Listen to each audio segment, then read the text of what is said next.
الأطفال الصغار يلي بتصيبهم مثل ذبحة صدرية أو سعال، وخاصة بفصل الشتاء لأنهم ما بيتحملوا، رح أجيكم بوصفة، وهي الوصفة جدا ممتازة وجربوها من آلاف السنين. أجدادنا وأجداد أجدادنا كانوا يستعملوها.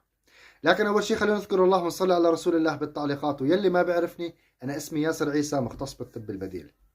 الوصفة كالآتي: زيت السمسم، زيت السمسم أو علبة الحلاوة أو الطحينية اللي على وشها بيكون في زيت.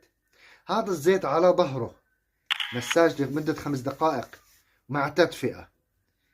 ذهاب بلا عودة للسعال وآلام الصدر للأطفال. ملعقة صغيرة من الطحينية كمان أيضا تعالج جميع الجهاز التنفسي للأطفال.